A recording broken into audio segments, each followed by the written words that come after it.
Yo, what's up, everyone? I just want to finish this story because I'm really excited to finish. Because I have been listening to this audiobook.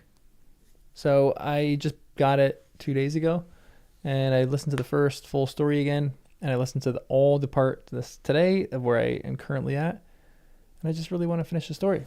So I figured might as well just do a last minute stream because I just finished my work, and I'm like, let me read for the next hour and just get through the book or get through this next novella because I'm really excited to keep reading.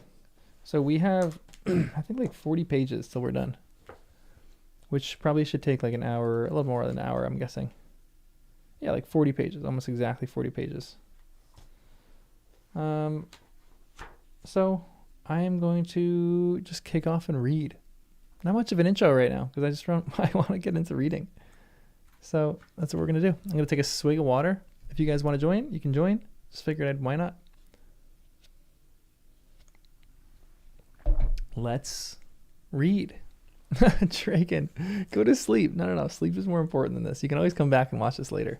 Or just listen to this while you sleep. Let me put you to sleep while I read. Hopefully my voice is nice and sultry. I don't think it is, but yeah, let me put you to sleep. I've been known to put people to sleep with my videos. Used to get that comment all the time. So I'm just gonna read. You can chill and enjoy if you want. You don't have to stay, obviously. I'm not gonna force anyone to stay, but I just wanted to finish the story. So I'm gonna keep reading. This is part 3. I would be such a bad audiobook reader. What's up, Ryan? Yeah, I didn't really expect to do this one, but I said, why not? Why not? Because I just want to finish the story. Said that too many times. So Wes is growling, barking at something. My neighbor's horn or car alarm going off. But I'm going to read.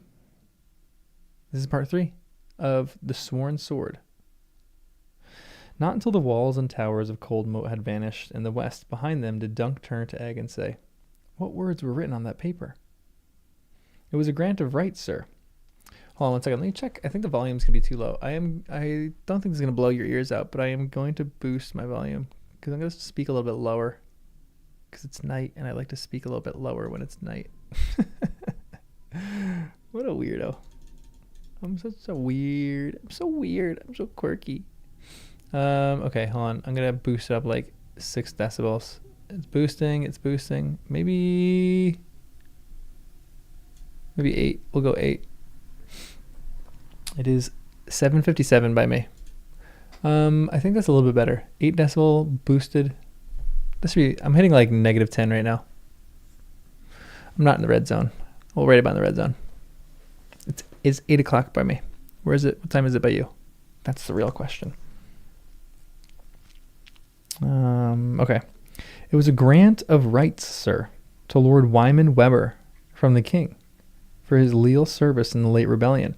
Lord Wyman and his descendants were granted all rights to the Chequy Water, from where it rises in the Horseshoe Hills to the shores of the Leafy Lake. It also said that Lord Wyman and his descendants should have the right to take red deer and boar and rabbits in Watts Wood, whene'er it pleased them, and to cut 20 trees from the wood each year."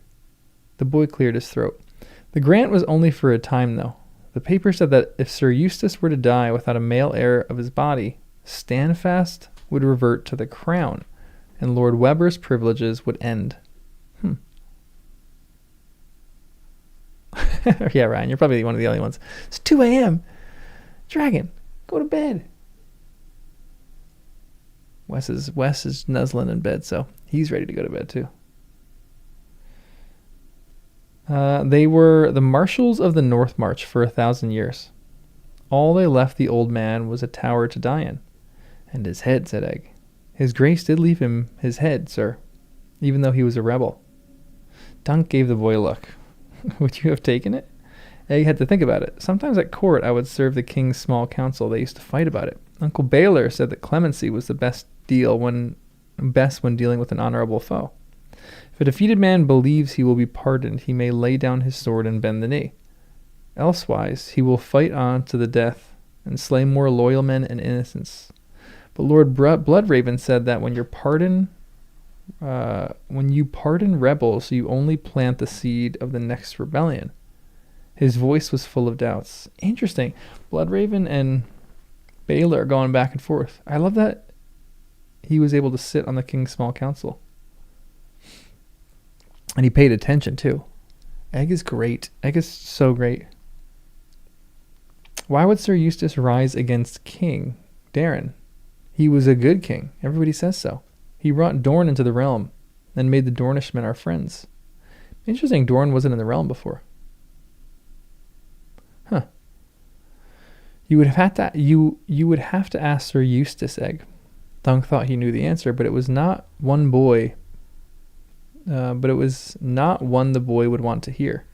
He wanted a castle with a lion at the gatehouse, but all he got were graves amongst blackberries.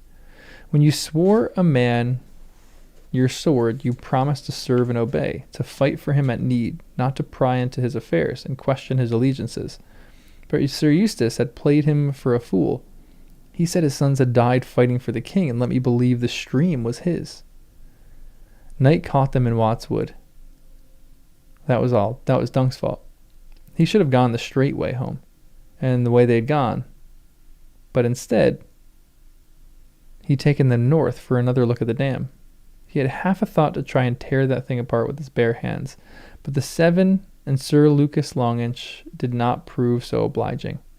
When they reached the dam, they found it guarded by a pair of crossbowmen with spider badges sewn on their jerkins. One sat with his bare feet in the stolen water. Dunk could gladly have throttled him for that alone, but the man heard them coming and was quick to snatch up his bow. His fellow, even quicker, had a quarrel knocked and ready. The best that Dunk could do was scowl at them threateningly. A little messed up sleep schedule. After that, there was naught to do but to retrace their steps. Dunk did not know these lands as well as Sir Bennis did. It would have been humiliating to get lost in a wood as small as Watts. By the time they splashed across the stream, the sun was low on the horizon, and the first stars were coming out, along with clouds of mites. Amongst the tall black trees, Egg found his tongue again. Sir, that fat Septon said my father sulks in Summerhall. Words are wind. My father doesn't sulk. Well, said Dunk, he might. You sulk. I do not, sir, he frowned. Do I?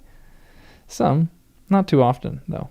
Elsewise, I'd clout you in the ear more than I do. You clouted me in the ear at the gate. That was half a clout at best. If I ever give you a whole clout, you'll know it. I love that he's like, if I ever give you a whole clout, because he's not. Mandela fell asleep on the couch cuddling a cat. What's better than that? Gosh, that's great. I wish Wes was cuddly sometimes. Man, you guys are crazy staying up this late. The Red Widow gave you a whole clout. Dunk touched his swollen lip. You don't need to sound so pleased about it. No one ever clouted your father in the ear, though. Maybe that's why Prince Maekar is the way he is. When the king named Lord Bloodraven his hand, your lord father refused to be part of his council and departed King's Landing for his own seat. He reminded Egg. He has been at Summerhall for a year, and half of another. What do you call that, if not sulking? I call it being wroth, Egg declared loftily. His grace should have made my father hand. He's his brother, and the finest battle commander in the realm since Uncle Baelor died. Lord Bloodraven's not even a real lord. That's just some stupid courtesy. He's a sorcerer and a baseborn beside. A baseborn? What's a baseborn? Bastardborn. Oh, there you go. Not baseborn.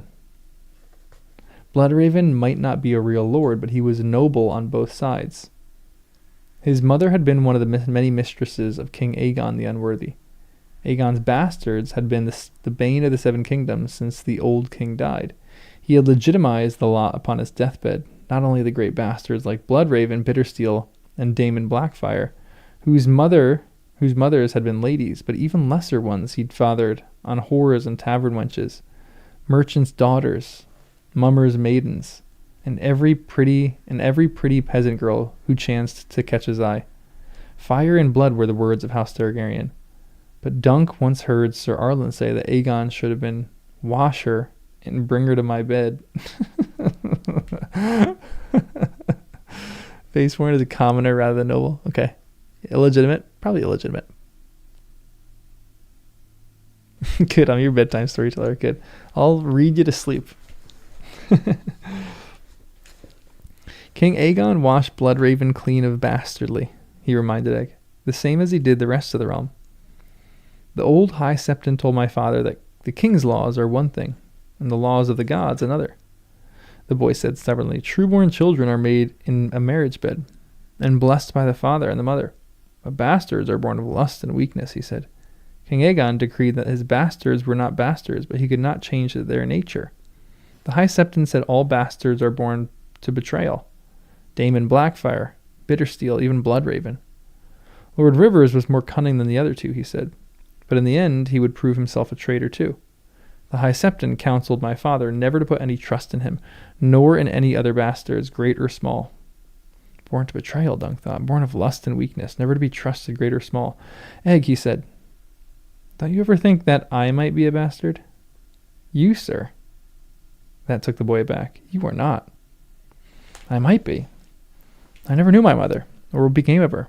Maybe I was born too big and killed her. Most like she was some whore or tavern girl. You don't find highborn ladies down in Flea Bottom. And if she ever wed my father, well, what became of him then? Dunk did not like to be reminded of his life before Sir Arlen found him. There was a pot shop in King's Landing where I used to sell them. Rats and cats and pigeons for Brown. The cook always claimed my father was some thief or cut-purse. Most like I saw him hanged, he used to tell me. But maybe they just sent him to the wall. When I was squiring for Sir Arlen, I would ask him if we couldn't go up that way someday, to take the service at Winterfell, or some other northern castle. I had this notion that I could only reach the wall, that if I could only reach the wall, I'd come on some old man, a real tall man who looked like me. We never went, though. Sir Arlen said there were no hedges in the north, and all the woods were full of wolves. He shook his head. The long and short of it is, most like you're squiring for a bastard. I think this is one of the most interesting questions of this is, does he have lineage? I don't think that he does. I think that would ruin the story to some extent, because I think the question of the story is, what makes a true knight? And I think for Duncan, it doesn't matter about lineage. A true knight is someone who acts in a knightly manner, who protects the innocent. So I think all three of these stories are going to be about him protecting the innocent. He protected himself kind of in the beginning and what became of that. But now I think he might switch allegiances once he learns more information. 2 times speeding up, catching up. Gabriel, welcome. But Egg is wrong about Bloodraven being baseborn. He is a bastard, but has noble parents. Bloodraven is a Bracken and a Targaryen, correct? I think he's a Bracken and a Targaryen, or something like that, right? I kind of forgot. But he's like half Targaryen. He's not full Blackwood. Okay, ooh. I just did something really bad then if I mixed up Bracken and Blackwood. So he's a Blackwood and a Targaryen. So half Targaryen. So that's more of a bastard, yeah. Bloodraven, what is it Rivers in the Riverlands? If you're a bastard in the Riverlands, would he be like Bloodraven Rivers? No, he'd be a Targaryen. What is it in King's Landing? What's the bastard name in King's Landing? I don't know what it would be. I'm trying to come up with a guess. Coin? I don't know.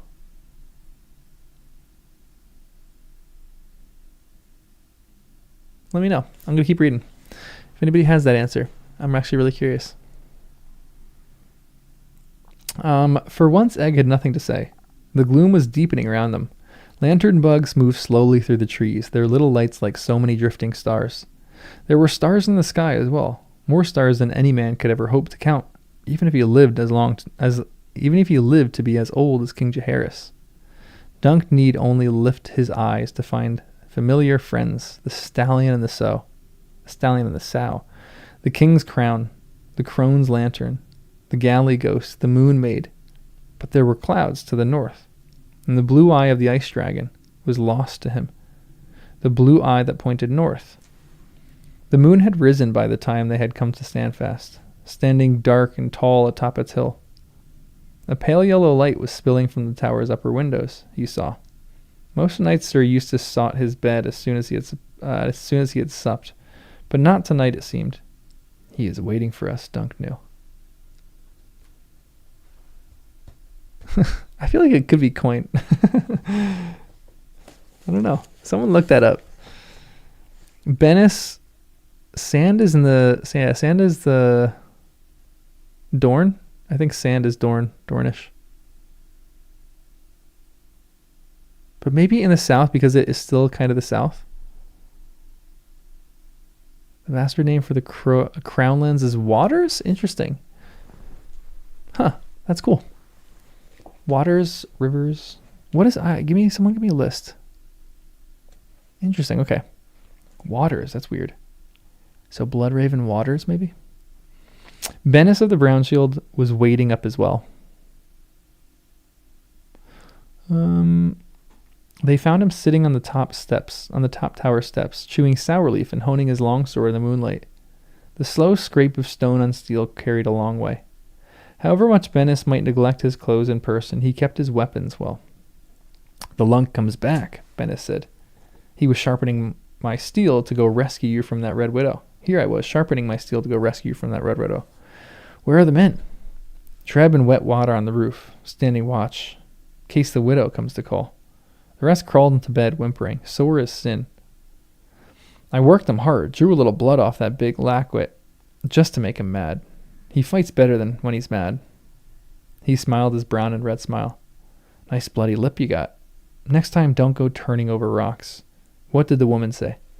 She means to keep the water. And she wants you as well for cutting that digger by the dam. Thought she might, Bennis spat.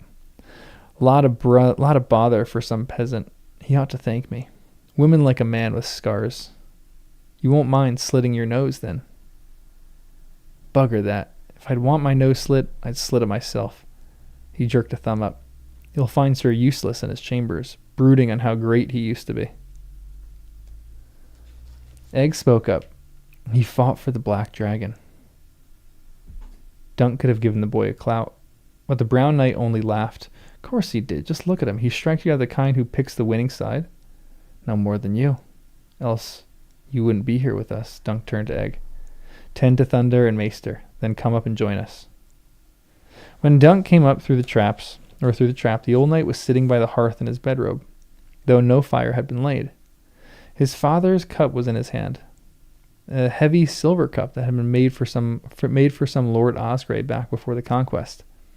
A Chequy lion adorned the bowl, done in flakes of jade and gold, though some of the jade flakes had gone missing. At the sound of Dunk's footsteps, the old knight looked up and blinked like a man waking from a dream. Sir Duncan, you are back. Did the sight of you give Lucas Inchfield pause, sir? Not as I saw him, my lord. More like it made him wroth. Dunk told it all as best as he could, though he omitted the part about Lady Helicent, which made him look an utter fool. He would have left out the clout too, but his lip had been puffed up twice its normal size, and Sir Eustace could not help but notice. When he did, he frowned. Your lip. Dunk touched it gingerly. Her ladyship gave me a slap. She struck you?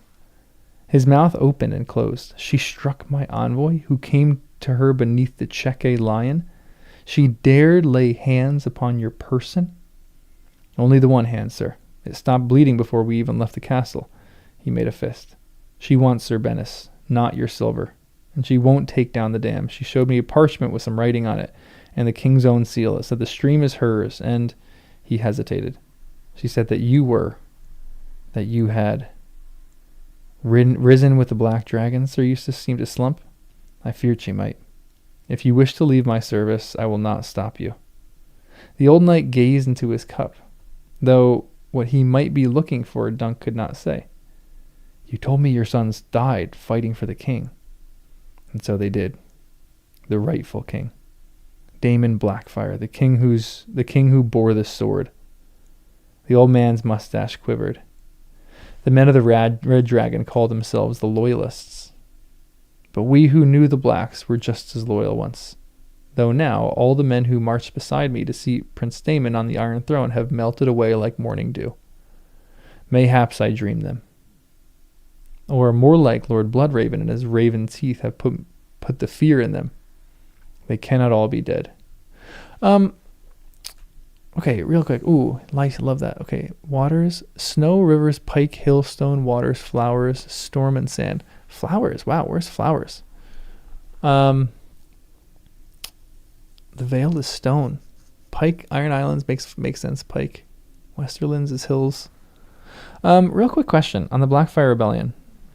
So this was between Prince Daemon and essentially Bloodraven?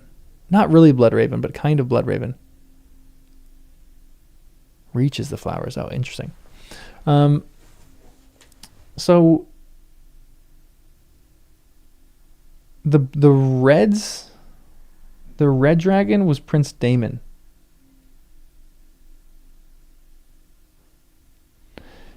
What was wrong with Prince Daemon?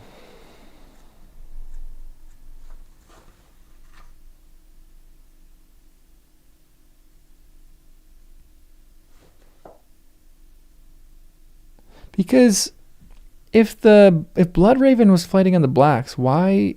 I don't like the Blacks. I'm kind of on Sir Eustace's side here, but I don't know anything about the Blackfyre Rebellion. I want to read about the Blackfyre Rebellion. I think I'm just confusing. I just don't know sides on this. Like, I kind of know some of the characters for who fought for who. Sweden would be lakes, or if snow is off the table. I kind of like that.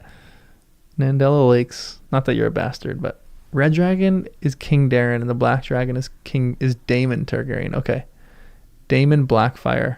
Okay. Oh, so Red Dragon is King Daeron. Okay, so we generally like the Red Dragon. The Blacks are the Trueborn Targaryens. Interesting. So the Reds won. Because King Daeron swapped the colors, right?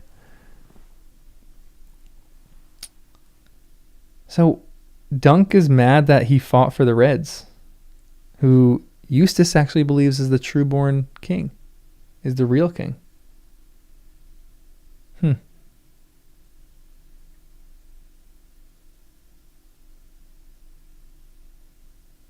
Nandella Lakes is my true name. I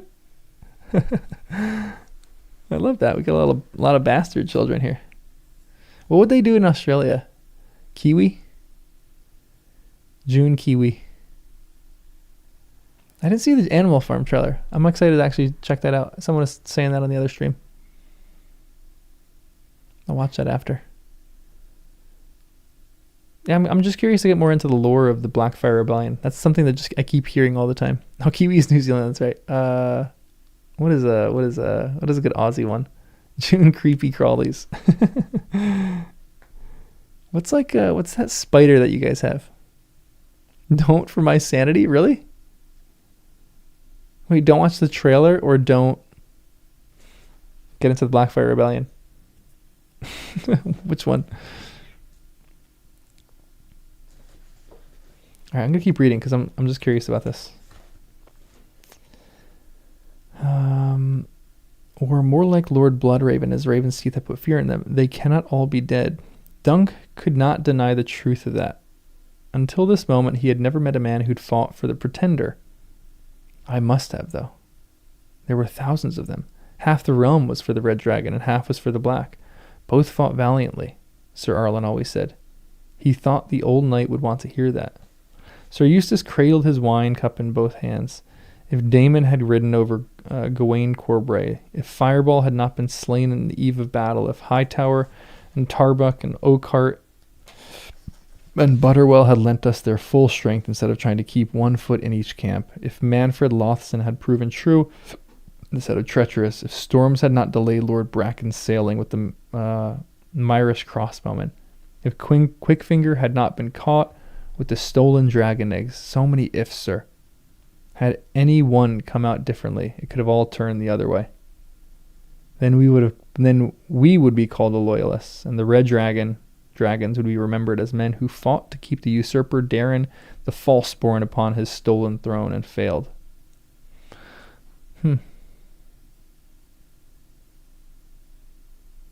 All kinds of spiders in Aussie. It's true. What's the really huge one? Don't you get big ones? Not tarantulas, something else. That as it may be, my lord, said Dunk, but things went the way they went. It was all years ago, and you were pardoned. Aye, we were pardoned, so long as we bent the knee and gave a hostage to ensure our future loyalty. Darren forgave the traitors and the rebels. His voice was bitter. I bought my head back with my daughter's life.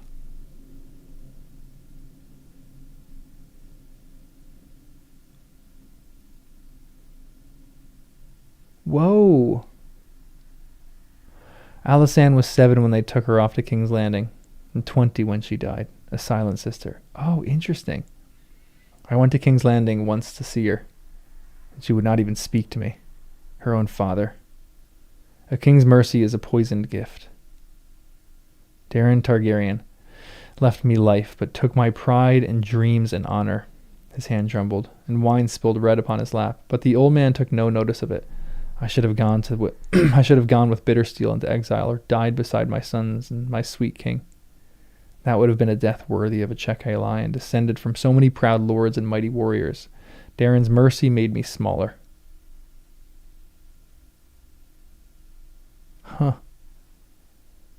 Interesting. Huntsman, that's the thing I'm thinking. Yeah, thank you, Lana. Oh, those huntsman spiders. Those big suckers. I'm kind of on Eustace's side here.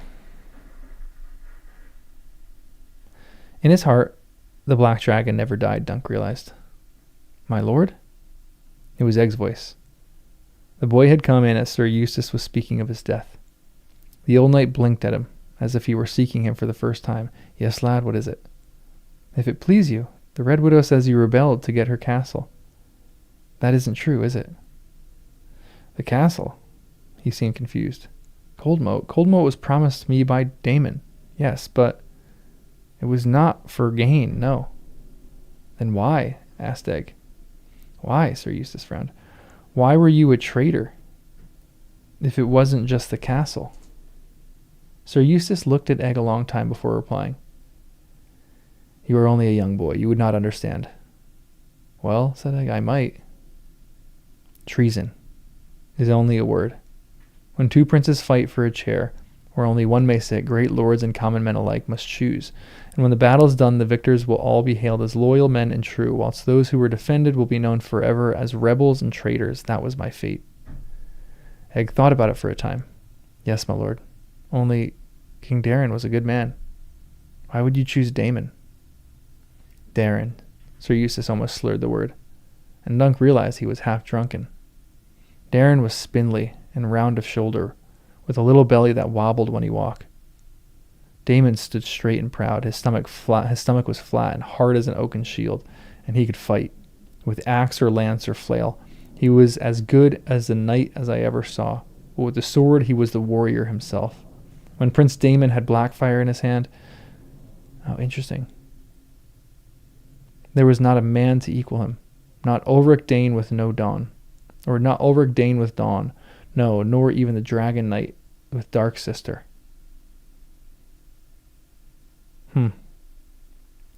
You know a man by his friends, Egg. Darren surrounded himself with maesters, septons, and singers. Always there were women whispering in his ear, and his court was full of Dornishmen. How not, when he had taken a Dornish woman into his bed, and sold his own sweet sister to the Prince of Dorne, though it was Daemon that she loved. Darren bore the same name as the young dragon, but when his Dornish wife gave him a son, he named the child Baelor. after the feeblest king who ever sat the Iron Throne. Huh. Damon, though. Damon was no more pious than a king need be, and all the great knights of the realm gathered to him. It would suit Lord Bloodraven if their names were all forgotten, so he has forbidden us to sing of them. But I remember. Rob Rain, Gareth the Grey, Sir Aubrey Ambrose, Lord Gorman Peak, Black Byron Flowers, Red Tusk, Fireball, Bittersteel. I ask you, has there ever been such a noble company, such a roll of heroes? Why, lad? You ask me why? Because Damon was the better man. The old king saw it too. He gave the sword to Damon. Blackfire, the sword of Aegon the Conqueror, the blade that every Targaryen king has wielded since the conquest. He put that sword in Damon's hand the day he knighted him, a boy of 12. This is interesting. Stomach as hard as an oaken shield. That's hot. Maester. I think he has a straw hat in the series. I think I saw that on the trailer. Baelor Breakspear and Maker are on King Darren, the good side. The other side from Eustace. Baelor Breakspear. So there's another Baelor though? Oh no, because he was trashing Baelor. This is interesting because everything that I know about Baelor, I love him. He's great. And same thing as Darren. Darren is great. So it's interesting that this guy would say that Damon is a better person because this is Darren the Good, correct? Or is this Darren the Good or is this Darren the First?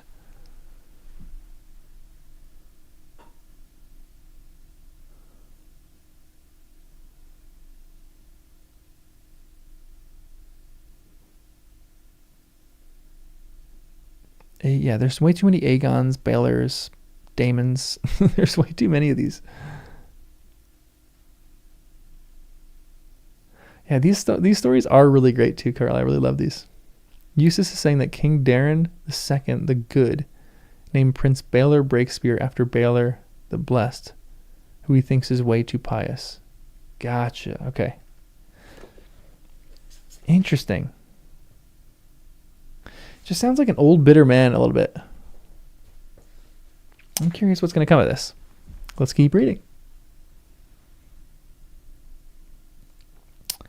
My father says that that was because Damon was a swordsman and Darren never was, said Egg. Huh. Why give a horse to a man who cannot ride? The sword was not the kingdom, he says. The old knight's hand jerked so hard that wine spilled from his silver cup. Your father is a fool. He is not, the boy said. Osgrey's face... Ooh, uh-oh. Osgrey's face twisted in anger. You asked a question and I answered it, but I will not suffer insolence. Sir Duncan, you should beat this boy more often. His courtesy leaves much to be desired. If I must needs do it myself, I will. No, Dunk broke in. You won't, sir. He had made up his mind. It is dark. We will leave at first light. Interesting. That's the thing that pulls him over. Because to be honest, I mean, I don't know the sides on this that well. But to me, I'm like, for the Blackfire Rebellion, I don't necessarily care which side you take. But when he's saying that he's going to beat a boy, and when he's half drunk, that's when you know his character. That's when I would leave. Dunk is making the right decision here. Sir Eustace stared at him stricken. Leave? Stand fast. Your service. You lied to us. Call it what you will. There was no honor in it. He unfastened his cloak, rolled it up, and put it in the old man's lap. Osgrey's eyes grew narrow. Did that woman offer to take you into her service? Are you leaving me for that whore's bed? I don't know that she is a whore, Dunk said, or a witch, or a poisoner, or none of that. But whatever she may be, makes no matter. We're leaving for the hedges, not for Cold Moat. The ditches, you mean? You're leaving me to prowl in the woods like wolves, to waylay honest men upon the road. His hand was shaking. The cup fell from his fingers, spilling wine as it rolled along the floor. Go then, go. I want none of you. I should never have taken you on. Go. As you say, sir. Dunk beckoned, and Egg followed. Interesting. That last night, Dunk wanted to be as far from Sir Eustace Osgrey as he could. So they slept down in the cellar, amongst the rest of Standfast's meager host. It was a restless night. Lem and the red-eye pate both snored, one loudly and the other constantly. Dank vapors filled the cellar, rising through the trap from the deeper vaults below. Dunk tossed and turned on the scratchy bed, drifting off into a half-sleep, only to wake suddenly in darkness. The bites he'd gotten in the woods were itching fiercely, and there were fleas in the straw as well. I'll be well rid of this place, well rid of the old man and Sir Bennis and the rest of them. Maybe it was time that he took Egg back to Summerhall to see his father. He would ask the boy about that in the morning, when they were all well away. Morning seemed a long way off, though. Dunk's head was full of dragons, red and black, full of Chequy lions, old shields, battered boots, full of streams and moats and dams, and papers stamped with the king's great seal that he could not read. And she was there as well, the Red Widow, Rohan of the Cold Moat. He could see her freckled face, her slender arms, her long red braid. It made him feel guilty. I should be dreaming of Tanselle, Tanselle Too Tall, they called her, but she was not too tall for me. She had painted arms upon his shield, and he had saved her from the bright prince, but she vanished even before the trial of the seven. She could not bear to see me die, Dunk told himself. But what did he know? He was as thick as a castle wall. Just thinking of the Red Widow was proof enough of that. Tanselle smiled at me, but we never held each other, never kissed, not even lips to cheek. Rohan at least touched him. He had the swollen lip to prove it. Gosh. Don't be daft. She's not for the likes of you. She is too small, too clever, and much too dangerous. I like his little relationship with Tanselle. I don't know if he's going to go back into this. This is interesting.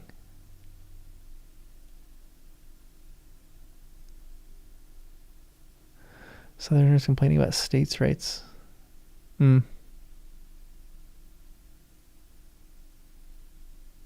Eustace is Latin for justice. Interesting. George R. R. Martin loves his wordplay. Interesting.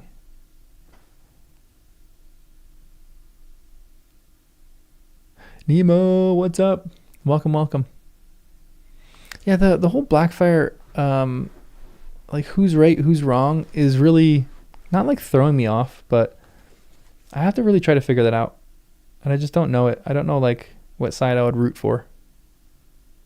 It seems like I would root for the Trueborn Targaryens, but I don't really know anything about them. If Darren is just good, I like Darren. I'd fight for a good king. But Bloodraven's also on that side, so I don't know. I mean, there's good and bad on every side. Drowsing at long last, Dunk dreamed. He was running through a glade in the heart of Watts Wood, running toward Rohan, and she was shooting arrows at him. Each shaft she loosed flew true and pierced him through the chest. Yet the pain was strangely sweet. What's wrong with looking like a hobbit? Yeah, Bloodraven just slinging. Didn't he sling some arrows and shot some people? Guy's got some good aim. And he has Dark Sister too, I think.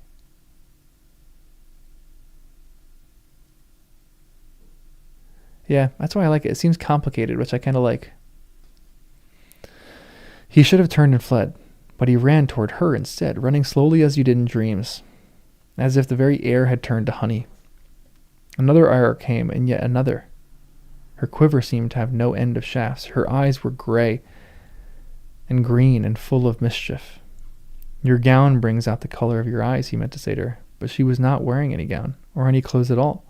Across her small breasts was faint spray of freckles, and her nipples were red and hard and little berries. The arrows made him look like some great porcupine as he went stumbling to her feet, but somehow he still found the strength to grab her braid. With one hand he yanked to pull her down on top of him and kissed her. He woke suddenly at the sound of a shout. In the darkened cellar all was confusion. Curses and complaints echoed back and forth, and men were stumbling over one another as they fumbled for their spears and breeches. No one knew what was happening. Egg found the tallow candle and got it lit. It shed some light upon the scene. Dunk was the first one up the steps. He almost collided with Sam Stoops rushing down, puffing like a bellows and babbling incoherently. Dunk had to hold him by the shoulders to keep him from falling. "Sam, what's wrong?" "The sky," the old man whimpered. "The sky." No more sense could be got from him, so they all went up to the roof for a look. Sir Eustace was right there before them. standing by the parapets in his bedrobe, staring off in the distance. The sun was rising in the west. It was a long moment before Dunk realized what that meant. Watts Wood is afire, he said in a hushed voice. From down at the basement tower there came the sound of Bennis cursing, a stream of such surpassing filth that might have made Aegon the Unworthy blush. Sam Stoops began to pray. They were too far away to make out the flames, but the red glow engulfed half the horizon west, or half the western horizon, and above the light the stars were vanishing. The king's crown was half gone already, obscured behind a veil of rising smoke. Fire and sword, she said. Dang.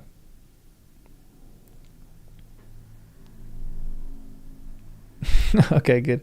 Bloodraven's just one person for sure.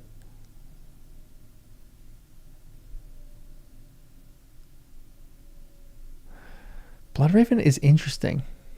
He's an interesting dude. Yeah, fire imagery. Literal fire going on. This is crazy. I'm shocked that she's actually setting a fire ablaze in this. The fire burned all through the night. No one in Standfast slept tonight. Before long they could smell the smoke and see flames dancing in the distance like girls in scarlet skirts. They all wondered if the fire would engulf them. Dunk stood behind the parapet, his eyes burning, watching for riders in the night. Bennis, he said, when the brown knight came up chewing on a sour leaf. It's you she wants. Might be you should go. What, run, he brayed? On my horse? Might as well try to fly off on one of those damn chickens. Then give yourself up. She'll only slit your nose. I like how my nose is, Lunk. Let her try and take me. We'll see what gets slit open. He sat cross-legged with his back against the merlon, and took a whetstone from his pouch to sharpen his sword. Sir Eustace had stood above him. In low voices they spoke of how to fight the war. The Long Inch will expect us at the dam, Dunk heard the old knight say, so we will burn her crops instead. Fire for fire, Sir Bennis thought that they would be just the thing. Only maybe they should put her mill to torch as well. It's 6 leagues on the other side. The Long Inch won't be looking for us there. Burn the mill and kill the millers. That'll cost her dearly. Egg was listening too. He coughed and looked at Dunk with wide, white eyes. Sir, you have to stop them. How? Dunk asked. The Red Widow will stop them. Her and that Lucas Longinch. They're only making noise, Egg. It's that or piss their breeches, and it's not to do with us now. Dawn came with hazy gray skies, an air that burned the eyes. Dunk meant to take an early start, though after their sleepless night he did not know how far they'd get. He and Egg broke their fast on boiled eggs, while Bennis was rousting the others outside for more drill. They are Osgray men, and we are not, he told himself. He ate 4 of the eggs. Sir Eustace owed him that much, and he saw it. Egg ate 2. They washed them down with ale. We can go to the Fair Isle, sir, the boy said. As they were gathering up their things, if they're being raided by the Ironmen, Lord Farman might be looking for some swords. It was a good thought. Have you ever been to Fair Isle? No, sir, Egg said. But they say it's fair. Lord Farman's seat is fair, too. It's called Fair Castle. Dunk laughed. Fair Castle it shall be. He felt as if a great weight had been lifted off his shoulders. I'll see to the horses, he said, when he tied up his armor in a bundle, secured with hempen rope. Go to the roof and get our bedrolls, squire. The last thing he wanted this morning was another confrontation with the Chequy lion. If you see Sir Eustace, let him be. I will, sir. Oh, yeah. I don't know if he will.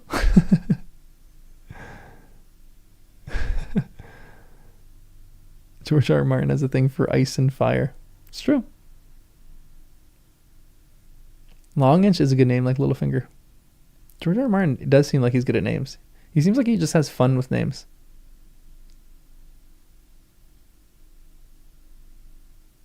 Longinch. Outside, Bennis had his recruits lined up with their spears and shields. He was trying to teach them to advance in unison. I gotta sneeze, hold on.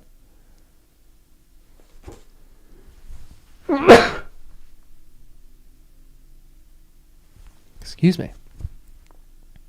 I might have to sneeze again. Man. Excuse me. The Brown Knight paid Dunk not the slightest heed as he crossed the yard. He will lead the whole lot of them to their deaths. The Red Widow could be here at any moment. Egg came bursting down from the tower door and clattered down the wooden steps with their bedrolls. Above him, Sir Eustace stood stiffly on the balcony, his hands resting on the parapet. When his eyes met Dunk's and his mustache quivered, he quickly turned away. The air was hazy with blowing smoke. Bennis had his shield slung across his back, a tall kite shield of unpainted wood, dark with countless layers of old varnish, and girded all about with iron. It bore no blazon, only a center boss that reminded Dunk of some great eye, shut tight, as blind as he is. How do you mean to fight her? Dunk asked. Sir Bennis looked at his soldiers, his mouth running red with sour leaf. Can't hold a hill with so few spears. Got to be the tower. We all hole up inside, he nodded at the door. Only way in.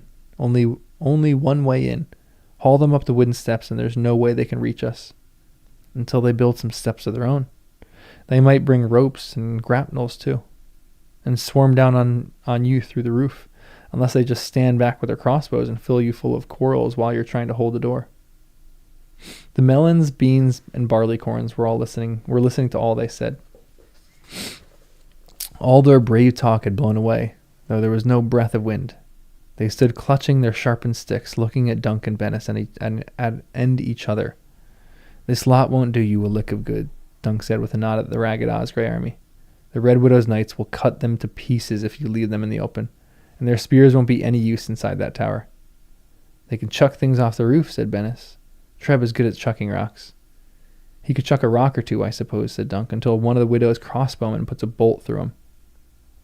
Sir, Egg said. Egg stood beside him. Sir, if we mean to go, we'd best get gone. In case the widow comes. The boy was right. If we linger, we'll be trapped here. Yet still Dunk hesitated. Let them go, Bennis. What, lose our valiant lads? Bennis looked at the peasants and brayed laughter.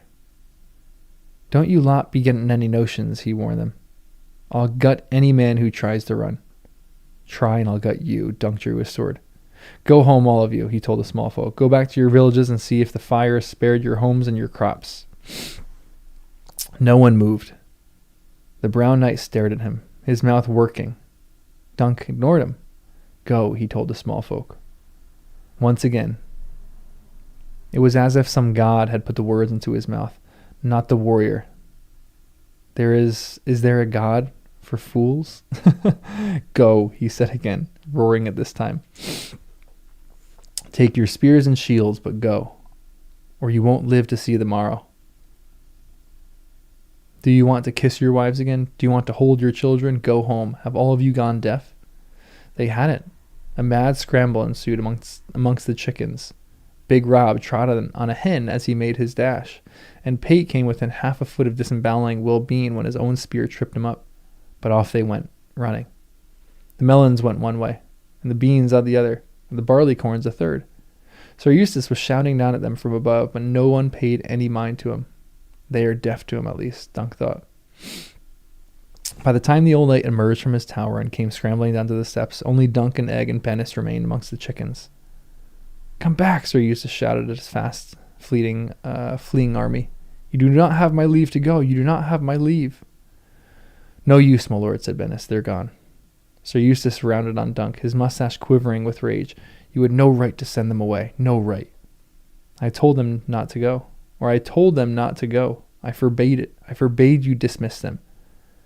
We never heard you, my lord. Egg took off his hat to fan away the smoke. The chickens were cackling too loud. Dang. Yikes. How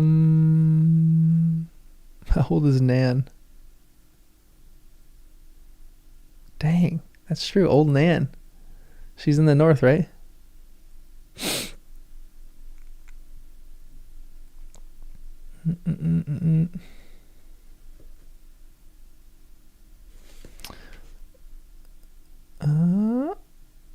She knew Bran the Builder, really? Is she that old? The old man sank down onto Standfast's lowest step. What did that woman offer you to deliver me to her? He asked Dunk in a bleak voice. How much gold did she give you to betray me? To send my lads away and leave me alone? You're not my lord, Dunk sheathed his sword. I slept beneath your roof and ate your eggs this morning. I owe you some service still. I won't go slinking off with my tail between my legs. My sword's still here. He touched the hilt. One sword. The old knight got slowly to his feet. What can one sword hope to do against that woman? Try and keep her off your land to start with. Dunk wished he was certain as he sounded. The old knight's mustache trembled every time he took a breath. Yes, he said at last. Better to go boldly than hide behind stone walls. Better to die a lion than a rabbit. We were the marshals of the North March for 1,000 years. I must have my armor. He started up the steps. Egg was looking up at Dunk. I never knew you had a tail, sir, said the boy. The boy said. Do you want a clout in the air? No, sir. Do you want your armor? That, Dunk said. And one more thing. There was talk of Sir Bennis coming with them, but in the end, Sir Eustace commanded him to stay and hold the tower. His sword would be of little use against the odds that they were likely to face, and the sight of him would inflame the widow further. The Brown Knight did not require much convincing. Dunk helped him knock loose the iron pegs that held the upper steps in place. Bennis clambered up them, untied the old gray hempen rope, and hauled on it with all his strength. Creaking and groaning, the wooden stairs swung upward, leaving 10 feet of air between the top stone step and the tower's only entrance. Sam Stoops and his wife were both inside. The chickens would need to fend for themselves. Sitting below on his gray gelding, Sir Eustace called up to say, If we have not returned by nightfall, I'll ride for Highgarden, my lord, and tell Lord Tyrell how that woman burned your wood and murdered you. Dunk followed Egg and maced her down the hill. The old man came after, his armor rattling softly. For once a wind was rising, and he could hear the flapping of his cloak. Where Wat's wood had stood, they found a smoking wasteland. The fire had largely burned itself out by the time they had reached the wood, but here and there a few patches were still burning. Fiery lands in a sea of ash and cinders. Elsewhere the trunks of burned trees thrust like blackened spears into the sky. Other trees had fallen and lay athwart the west way with limbs charred and broken. Dull red fires smoldering inside their hollow hearts. There were hot spots on the forest floor as well, and places where the smoke hung up in the air like a gray hot haze. Sir Eustace was stricken with a fit of coughing, and for a few moments Dunk feared the old man would need to turn back, but it finally passed. They rode past the carcass of a red deer, and later on what might have been a badger. Nothing lived except for the flies. Flies could live through anything, it seemed. The field of fire must have looked like this, Sir Eustace said. It was there our woes began 200 years ago. The last of the green kings perished on that field, with the finest flowers of the reach around him. My father said that the dragon fire burned so hot that their swords melted in their hands. Afterward the blades were gathered up, and went to make the Iron Throne. Highgarden passed from king to steward, and the Osgreys dwindled and diminished, until the marshals of the North March were no more than landed knights bound in fealty to the Rowans. Dunk had nothing to say to that, so they rode in silence for a time, till Sir Eustace coughed and said, Sir Duncan, do you remember the story that I told you? I might, sir, said Dunk. Which one? The little lion? I remembered. He was the finest of five, he was the youngest of 5 sons. Good, he coughed again. When he slew Lancel Lannister, the Westermen turned back. Without the king, there was no war. Do you understand what I'm saying? Aye, Dunk said reluctantly. Could I kill a woman? For once, Dunk wished that he were as thick as a castle wall. It must not come to that. I must not let it come to that. A few green trees still stood where the west way crossed the Chequy water. Their trunks were charred and blackened on one side. Just beyond, the water glimmered darkly. Blue and green, Dunk thought, but all the gold is gone. The smoke had veiled the sun. Sir Eustace halted when he reached the water's edge. I took a holy vow. I will not cross that stream, not so long as the land is beyond hers. not so long as the land beyond is hers. The old knight wore mail and plate beneath his yellow surcoat. His sword was on his hip. What if she never comes, sir? Egg asked. With fire and sword, Dunk thought, she'll come. She did, and within the hour they heard her horses first, then the faint metallic sound of clinking armor growing louder. The drifting smoke made it hard to tell how far they were, until her banner bearer pushed through the ragged gray curtain. His staff was crowned by an iron spider, painted white and red, with a black banner of the Webbers hanging listlessly beneath. When he saw them cross the waters, he halted out on the bank. Sir Lucas Inchfield appeared half a heartbeat later, armored head to heel. Only then did Lady Rohan herself appear, astride a coal-black mare, decked out in strands of silvery silk, like unto a spider's web. The widow's cloak was made of the same stuff. It billowed from her shoulders and her wrists as light as air. She was armored too, in a suit of green enameled scale, chased with gold and silver. It fit her figure like a glove and made her look as if she were garbed in summer leaves. Her long red hair hung down behind her, bouncing as she rode. Septon Sefton rode red-faced at her side, atop a big gray gelding. On her other side was her young maester, Carrick, mounted on a mule. More knights came after, half a dozen of them, attended by as many esquires. A column of mounted crossbowmen brought up the rear and fanned out to either side of the road when they reached the Chequy water and saw Dunk waiting on the other side. There were 33 fighting men all told, excluding the Septon and the maester and the widow herself. One of the knights caught Dunk's eye, a squat, bald keg of a man in mail leather, with an angry face and an ugly goiter on his neck. The Red Widow walked her mare to the edge of the water. Sir Eustace, Sir Duncan, she called across the stream. We saw your fire burning in the night. Saw it, Sir Eustace shouted back. Ah, you saw it after you made it. That is a vile accusation. For a vile act. I was asleep in my bed last night with my ladies all around me. The shouts from all the walls awoke me, as they did most everyone. I had a feeling that Bennis started the fire. Or maybe Longinch? I don't know.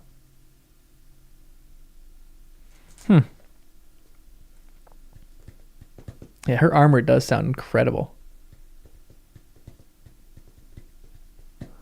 I would love that'd be I want to see her in her armor. That looks real cute. The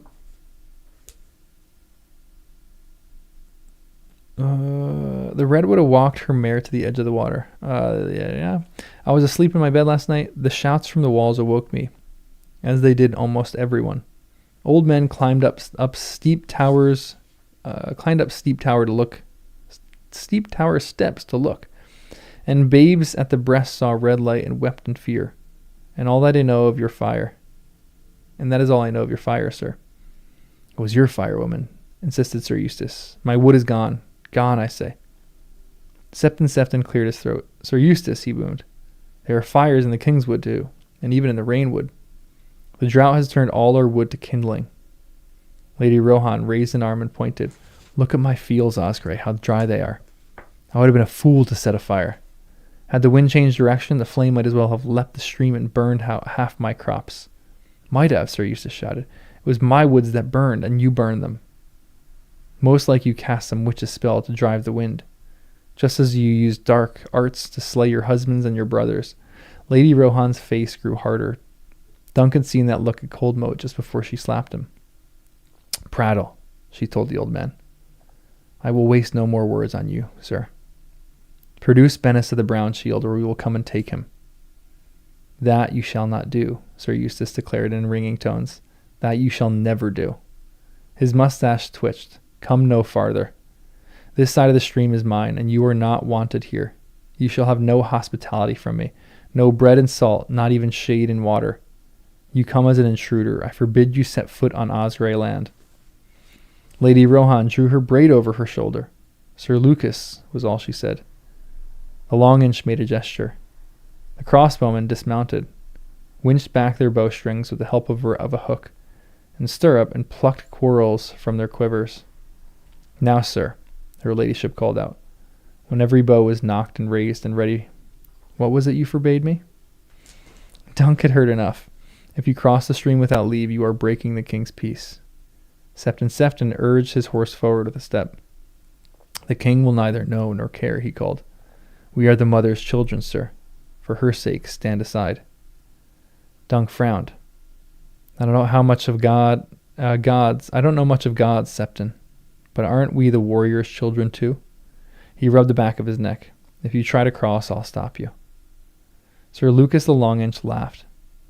Here's a hedge knight who yearns to be a hedgehog, my lady, he said to the Red Widow. Say the word and we'll put a dozen quarrels in him.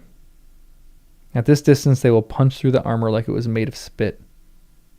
Not yet, sir. Lady Rohan studied him from across the stream. You are 2 men and a boy. We are 33. How do you propose to stop us crossing? Well, said Dunk, I'll tell you, but only you. As you wish. She pressed her heels into her horse and rode her out into the stream. When the water reached the mare's belly, she halted, waiting. Here I am. Come closer, sir. I promise not to sew you in a sack. Sir Eustace grasped Dunk by the arm before he could respond. Go to her, the old knight said. But remember the little lion. As you say, my lord. Dunk walked thunder down into the water. He drew up beside her and said, My lady. Sir Duncan. She reached up and laid 2 fingers on his swollen lip. Did I do this, sir? No one else slapped my face of late, my lady.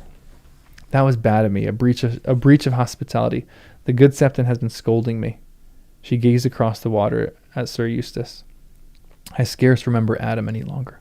It was more than half my life ago. I remember that I loved him, though. I have not loved any of the others. His father put him in the blackberries. And with his brothers, Dunk said, he was fond of blackberries. I remember. He used to pick them for me. And we'd eat them in a bowl of cream. The king pardoned the old man for Damon, said Dunk. It is past time you pardoned him for Adam. Dang. This is really cool. Like, he's playing a little bit of a judge here. And he's doing a really good job of it. Telling people to let go of bitterness.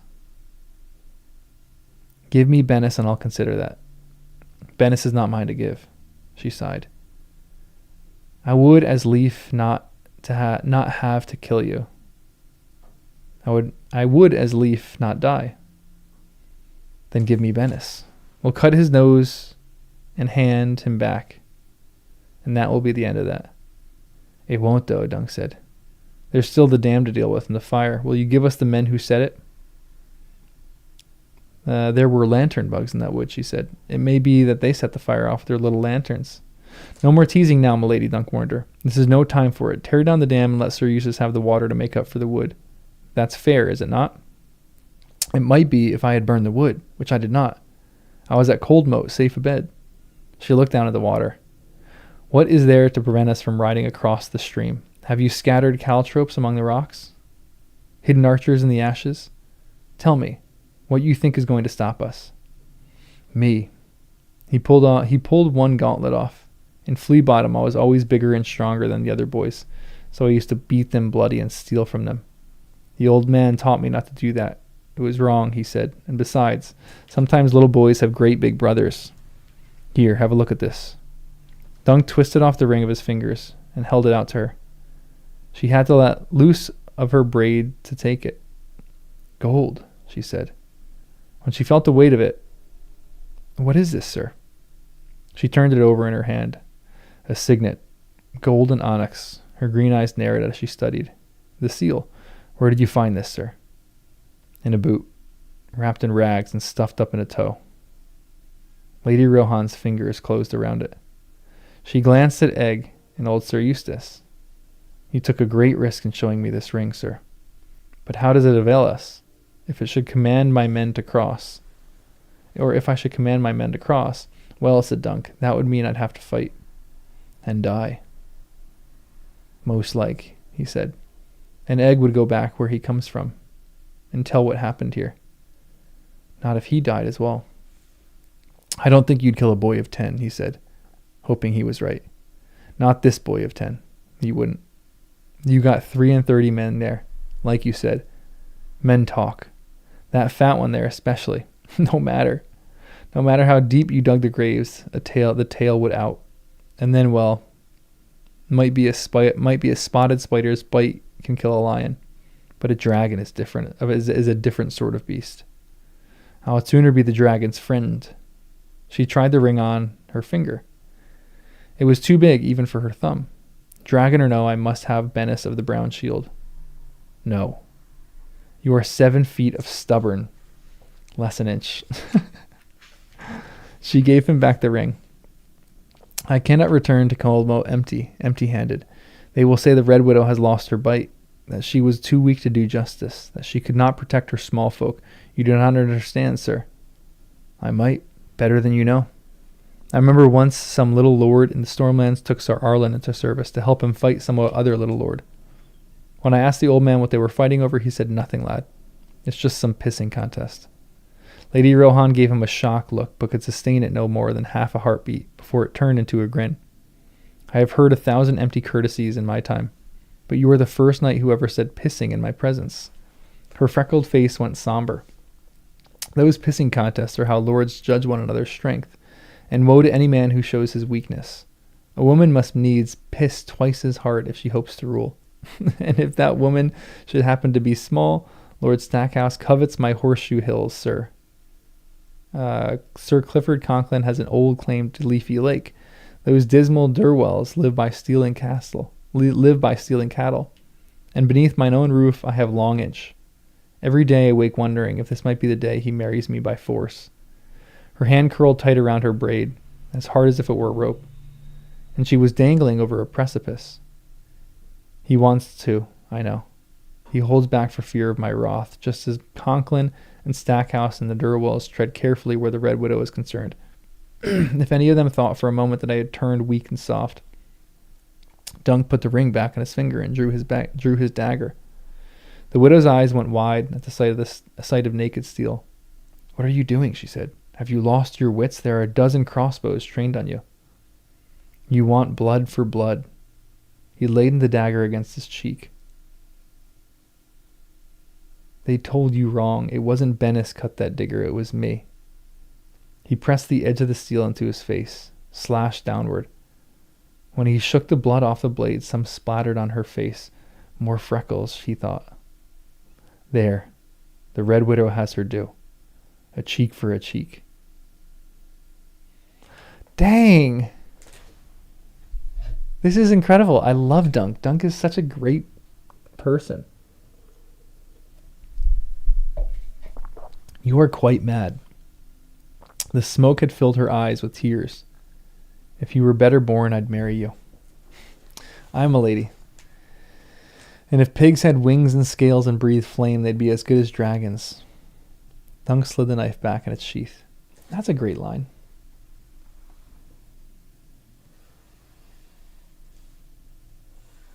He is as good as a dragon. Dunk slid the knife back in its sheath. His face had begun to throb.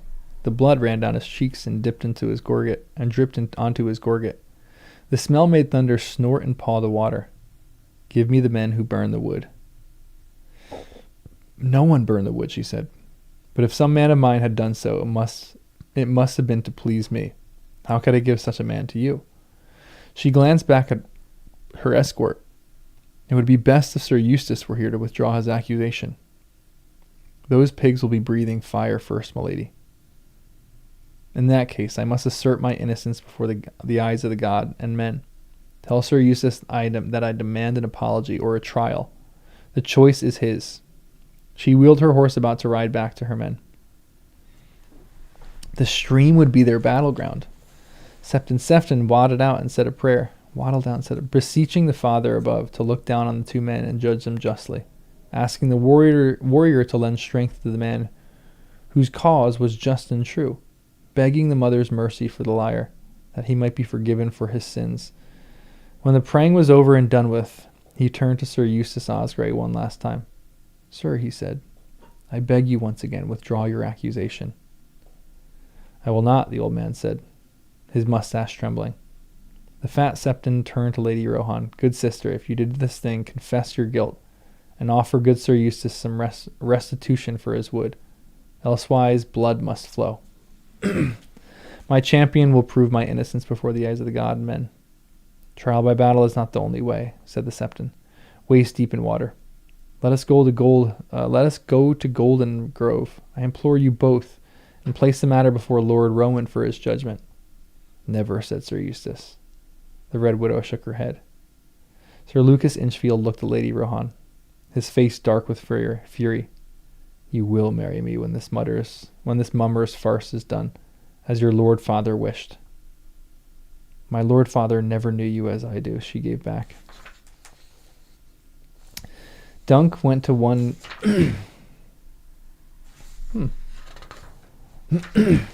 Dunk went on one knee beside Egg, and put the signet back in the boy's hand. 4 three-headed dragons, 2 and 2, the arms of Makar, Prince of Summerhall, back in the boot. He said, But if it happens that I die, go to the nearest of your father's friends and have him take you back to Summerhall. Don't try to cross the whole reach on your own, so you don't forget, or my ghost will come and clout you in the ear. They're so cute together. So he's going to kill Longinch here. Why are they battling in the water?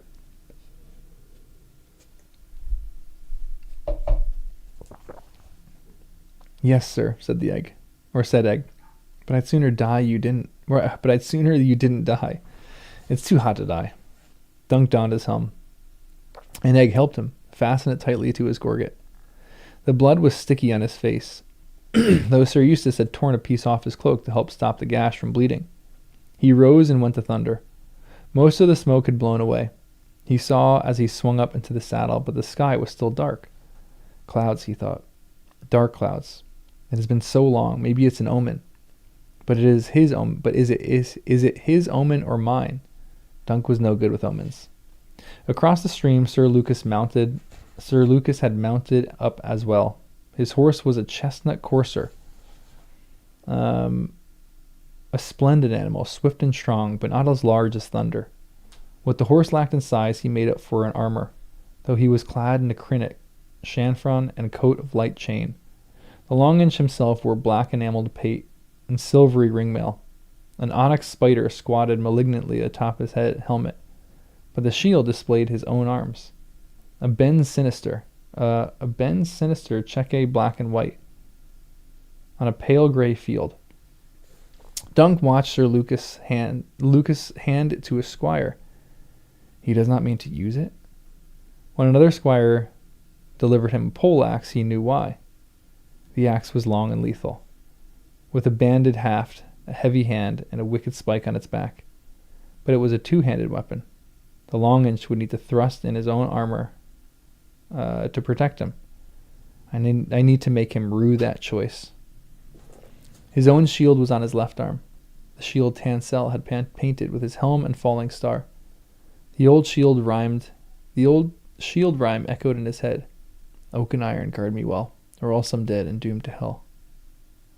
He slid his longsword from its scabbard. The weight of it felt good in his hand. He put his heels into Thunder's flank and walked the big destrier down into the water. Across the stream, Sir Lucas did the same. Dunk pressed right so as to present the Longinch with his left side, protected by his shield. That was not something Sir Lucas was willing to concede him. He turned his courser quickly, and they came together in the tumult of grey steel and green spray. Sir Lucas struck with his poleaxe. Dunk had to twist in the saddle to catch it on his shield. The force of it shot down his arm and jarred his teeth together. He swung his sword in answer, a sideways cut that took the other knight beneath him in upraised arms. Steel screamed on steel, and it was on. The Longinch spurred his courser in a circle, trying to get around to Dunk's unprotected side. But Thunder wheeled to meet him, snapping at the other horse. Sir Lucas delivered one crashing blow after another, standing in his stirrups to get all the weight of strength behind his axe. Dunk shifted his shield to catch each blow as it came. Half crouched beneath its oak, he hacked at Inchfield's arm and side and legs, but his plate turned every stroke. Round they went, and round again, the water lapping at their legs. The Long Inch attacked, and Dunk defended, watching for a weakness. Finally he saw it. Every time Sir Lucas lifted his axe for another blow, a gap appeared beneath his arm. There was mail and leather there, and padding underneath, but no steel plate. Dunk kept his shield up, trying to time his attack. Soon. The axe crashed down.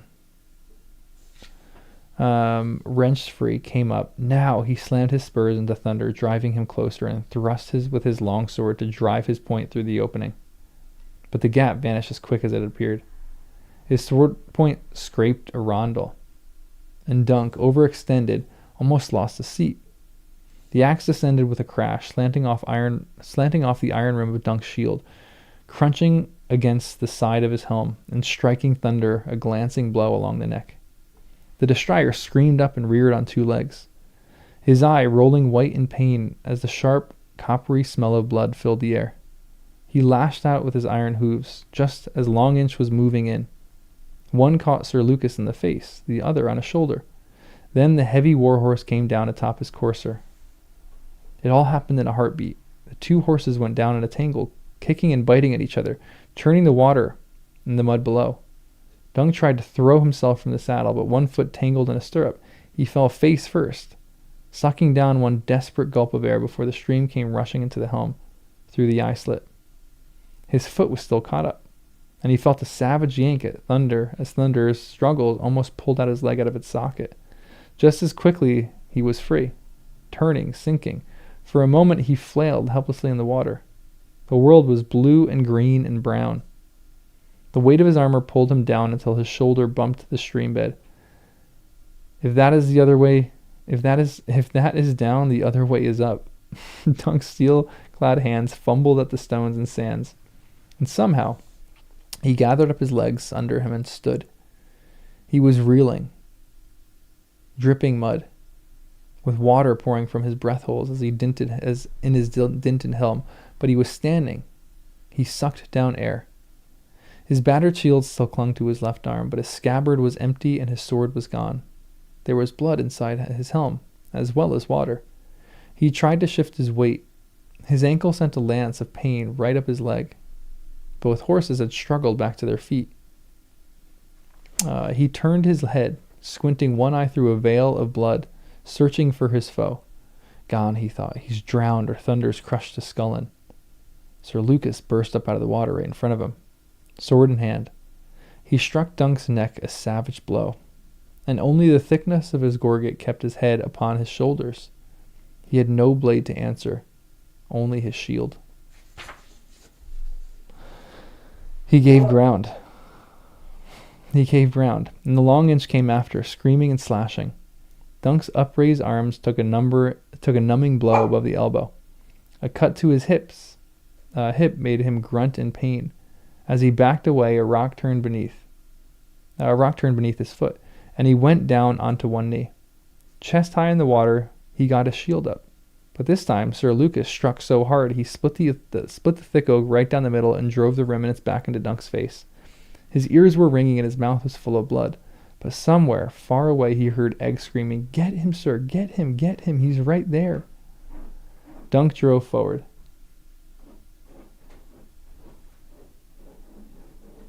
Wes, what are you doing?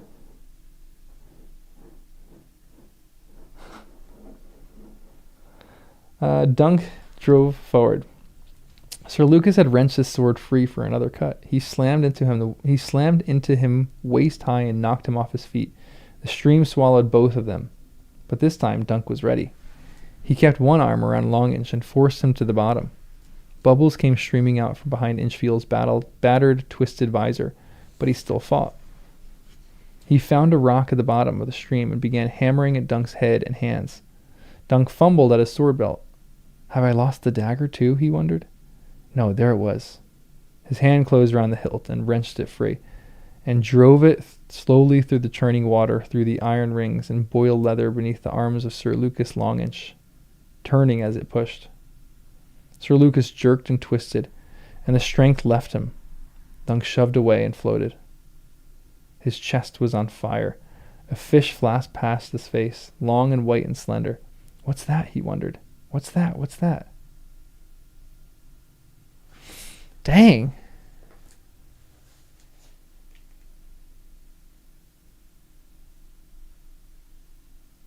That would be a wild battle to take place in just water like that. Blues, what's up? Welcome, welcome. Sorry, I got in the rhythm of reading there for a second. Huh. So I guess he won. What was the thing that a fish flash long and white and slender? Was that egg? That might have been egg going out and trying to grab him in the water. All right, we got this story wraps up in literally 5 pages. All right. He woke in the wrong castle. When his eyes opened, he did not know where he was. It was blessedly cool. Blessedly cool. The taste of blood was in his mouth as he had a cloth around his eyes, or across his eyes. A heavy cloth fragrant with some unguent. It smelled of cloves, he thought. Dunk groped at his face, pulled the cloth away. Above him, torchlight played against the high ceiling.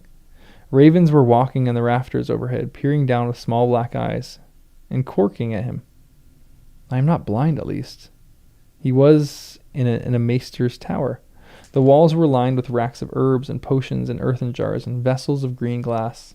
A long trusted table nearby was covered with parchments, books, and queer bronze instruments, all splattered with droppings from the ravens in the rafters. He could hear them muttering at one another. He tried to sit. It proved a bad mistake. His head swam and his left leg screamed in agony when he put the slightest weight upon it. His ankle was wrapped in linen, he saw, and there were linen strips around his chest and shoulders too. Be still. A face appeared above him, young and pinched, with dark brown eyes on either side of a hooked nose. Dunk knew that face. The man who owned it was all in gray, with a chain collar hanging loose about his neck. A maester of many metals.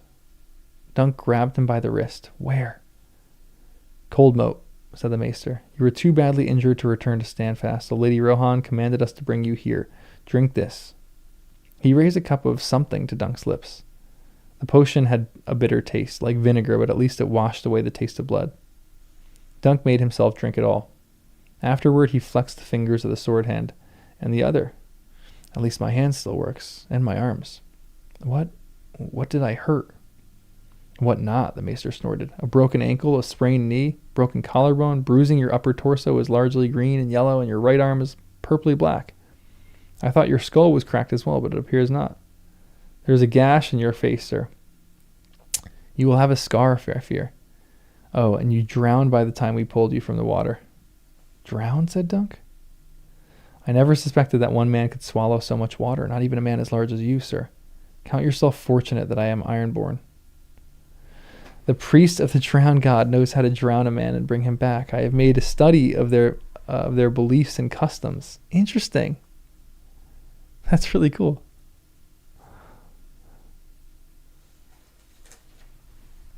The illustrated versions they put out. There's a lot of really cute illustrations in this one. I like the illustrations in this one. We hit 100. Hey, 100 subs. Let's go.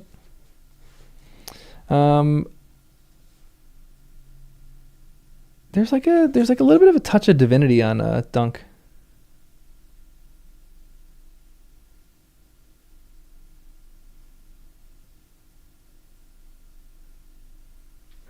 Like he seems like he is like here for a purpose. Like things just happen very conveniently in his life. I drowned. Dunk tried to sit again, but the strength was not in him. I drowned in the water that did not even come up to my neck. He laughed and groaned in pain. Sir Lucas?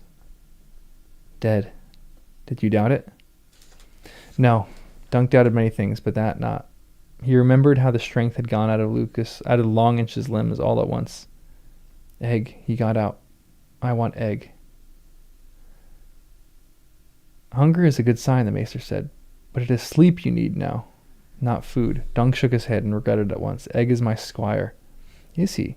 A brave lad and stronger than he looks. He was the one to pull you from the stream. He helped us get that armor off you too, and rode with you in the way-in when we brought you here.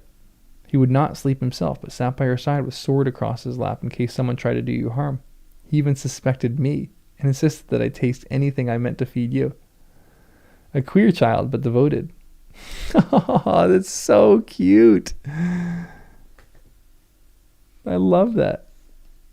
Sir Eustace asked the boy to attend him at the wedding feast. Wedding feast?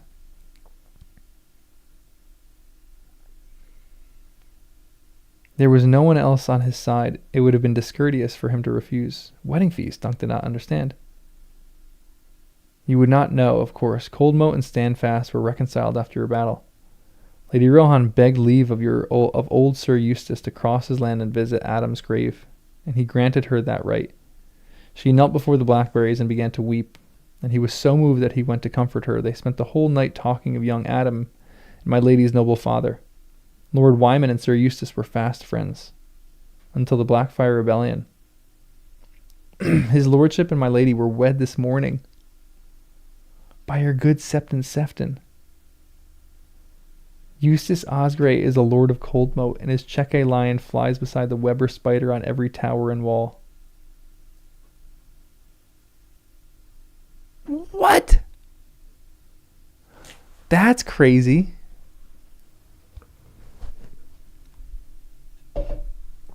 Forrest Gump for Dunk is great. Oh, that feels so perfect. The Forrest Gump of Westeros. Legitimately, that is great.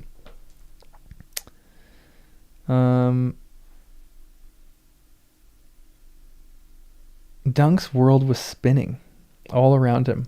That potion, he's put me back to sleep. He closed his eyes and let the pain drown out of him. He could hear the ravens quirking and screaming at each other, and the sound of his own breath. And something else as well, a sound softer, heavier, sturdy, something soothing. What's that? He murmured sleepily. That sound. That, the maester listened. That's just rain. Oh, no way. Legitimately, this is Forrest Gump. This thing happens and then all of a sudden it rains. Yeah, he does seem to love ravens. Good raven. Interesting, okay. He did not see her till the day they took their leave. This is folly, sir, Septon Sefton complained, as Dunk limped heavily across the yard, swinging his splinted foot and leaning on a crutch.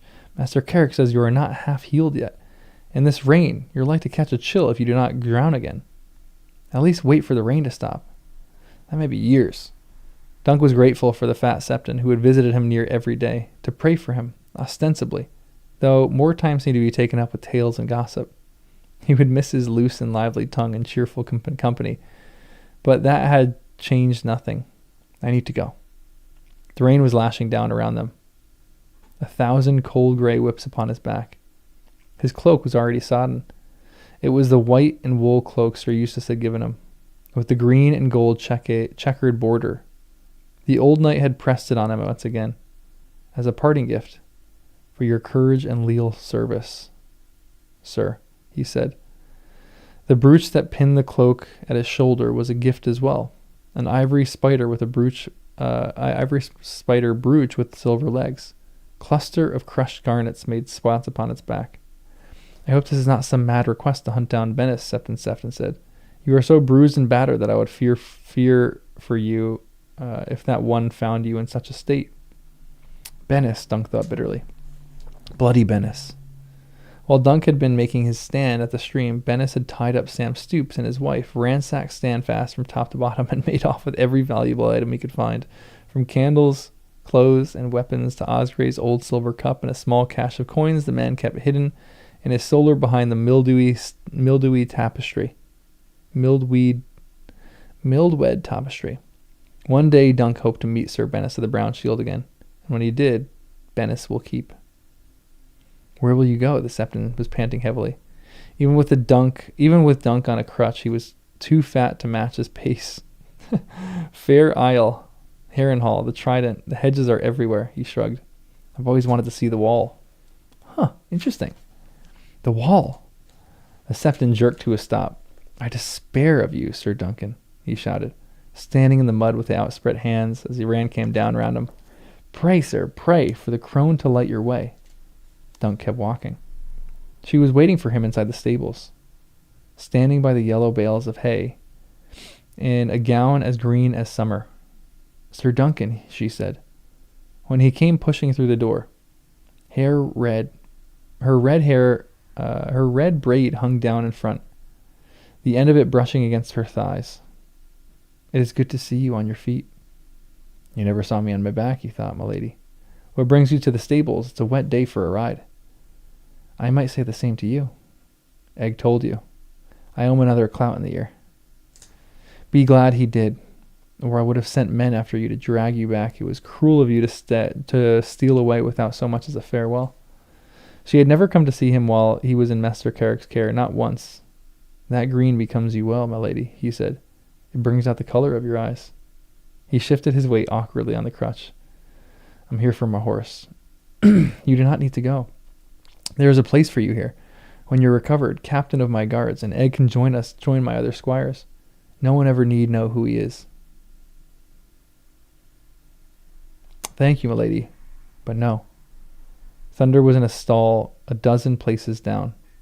Dunk hobbled toward him. Please reconsider, sir. These are perilous times, even for dragons and their friends. Stay until you've healed. She walked along beside him. It would please Lord Eustace, too. He is very fond of you. Very fond, Dunk agreed. If his daughter wasn't dead, he'd want me to marry her. Then you could be my lady mother. I never had a mother, much less a lady mother. For half a heartbeat, Lady Rohan looked as though she was going to slap him again. Maybe she'll just kick my crutch away. You're angry with me, sir? She said instead. You must let me make amends. Well, he said, you could help me saddle Thunder. I had something else in mind. She reached out her hand for his. A freckled hand. Her fingers strong and slender. I bet she's freckled all over. How well do you know horses? I ride one. An old destrier bred for battle, slow-footed and ill-tempered, not a horse to ride from place to place. If I need to get from place to place, it's him or these. Dunk pointed at his feet. You have large feet, she observed. Large hands as well. I think you must be large all over. Too large for most palfreys. They look like ponies, with you perched on their back. Still, a swifter mount would serve you well. A big courser, with some Dornish sand steed for endurance. She pointed to the stall across from Thunder's. A horse like her. She was a blood bay, with a bright eye and long fierce mane. Lady Rohan took a carrot from her sleeve and stroked her head as she took it. The carrot, not the finger, she told the horse before she turned to Dunk again. I call her Flame, but you may name her as you please. Call her Amends if you like. For a moment he was speechless. He leaned on the crutch and looked at the blood bay with new eyes. She was magnificent. A better mount than any the old man had ever owned.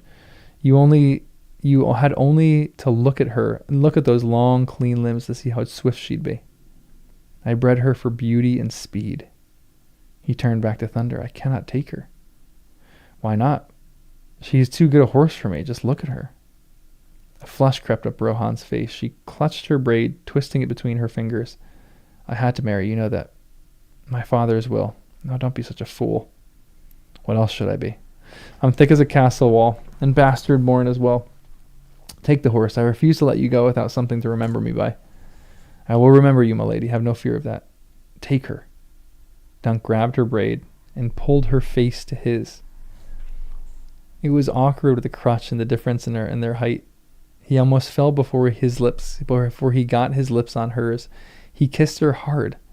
One of her hands went round his neck and one around his chest.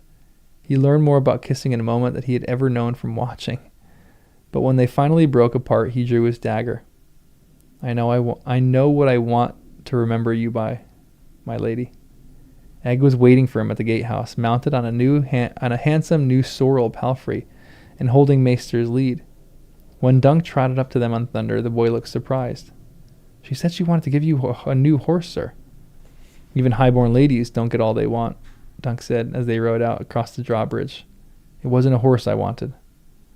The moat was so high it was threatening to overflow its banks. I took something else to remember her by instead. A lock of that red hair. He reached under his cloak, brought out the blade, and smiled. It's a little Gimli moment. This is kind of cute. Also a little interesting. In the iron cage at the crossroads, the corpses still embraced. They looked lonely, forlorn. Even the flies had abandoned them. And the crows as well. Only some scraps of skin and hair remained upon the dead man's bones. Dunk halted, frowning. His ankle was hurting from the ride, but it made no matter. Pain was as much a part of knighthood as were swords and shields. Which way is south? He asked Egg. It was hard to know when the world all around was rain and mud and the sky was gray as granite wall. That's south, sir, Egg pointed. That's north. Summerhall is south. Your father. The wall is north. Dunk looked at him. That's a long way to ride. I have a new horse, sir. So you do. Dunk had to smile. And why would you want to see the wall? Well, said Egg, I hear it's tall. That's the end of the story. What a good ending. I'm a little bummed that he didn't take that horse, but I'm so glad that he has that he has Thunder still. I like Thunder. What a good guy he is.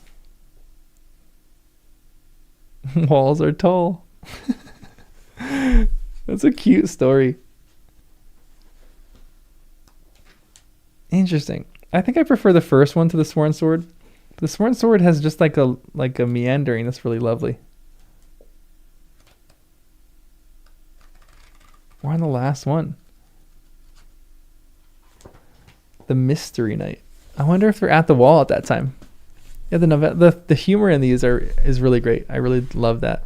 There's like just good elements of comedy in this. They are a really great duo. I love that. I'm excited for the show now.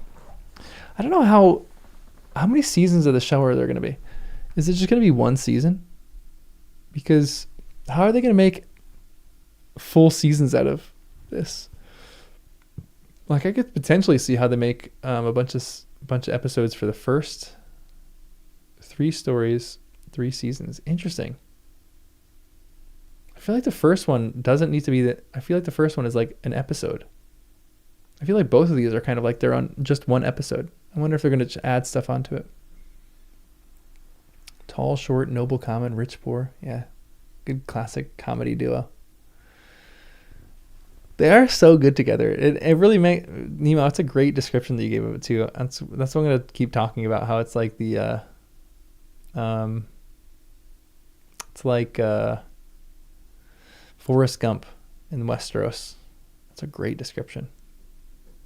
6 episodes a season? That's crazy. I feel like the episodes are only a half hour. Okay, that makes more sense. I was going to say, because if they're like typical Game of Thrones style, like hour and a half or hour to hour and a half long episodes, they could definitely do that in like one good episode. Oh, I didn't even see that. Karsnark. Karsnark? Like Karstark? It's a great comment. That'd be fun to do a watch party. I gotta figure out how that works again. But we should just do it on Discord. That'd be kind of fun to do on Discord. Just hang out in Discord and do a watch party. I'm down. Down. Lord Karsnark. You're a mod for several Song of Ice and Fire channels on YouTube. I love that. Ooh, season roundup review on Myth Mavens. Love that, Nemo. I love that you're breaking into some other stuff. I'm a fan. The cars Starks. Freaking Car Starks. I love that. Good name. Snarks are better than Starks. Wow. Who's your favorite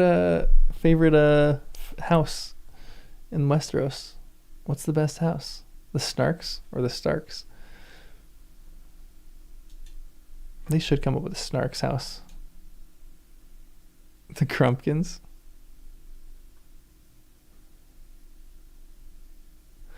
Enjoy your sandwich making. Yeah, I'm gonna jump off in a second too, so I gotta go walk west, then go to bed. Ooh, first season retrospective of Percy Jackson. I love that. I didn't even see that. That's weird. Why didn't I see that?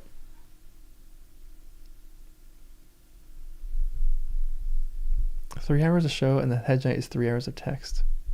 Yeah, it's interesting how they're going to pull that off. I wonder if they're going to just add stuff or what's going to happen for that. There is stuff that I guess they can kind of talk about and go, ooh, the Baratheons are great. I kind of do love the Baratheons.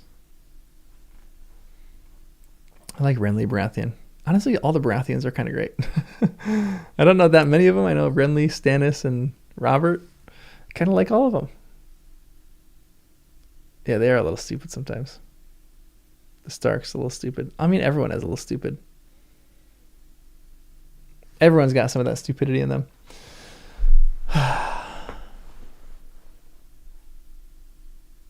Ooh, the Valyrians. Love boats on the beach. Interesting. I love that. A little Florida man. All right. Well, I am going to... I got to think about... There's like a lot of interesting themes in that happens in this. I got a lot to think about. I'm going to go on a walk tomorrow and re-listen to this story and talk about it. Or maybe I'll make a video or two about that before we jump into the next one. But then I'll probably start reading the next one probably next week sometime. Or no, at the end of this week, I'm hoping. We'll see. I would like to get into it. I'm like really enjoying this story right now. It's like just fun. Ironborn is too cold and wet. Yeah, I think that's what I even did the first I listened to it. So I still kind of like listen passively. I don't really listen actively. But it was fun to just re-listen to it, kind of like refresh my mind on this story. Because I was listening to the Hedge Knight yesterday, and then I did the first part of the Sworn Sword today. And I'll listen to the second part tomorrow. And then we'll do the Mystery Night sometime soon.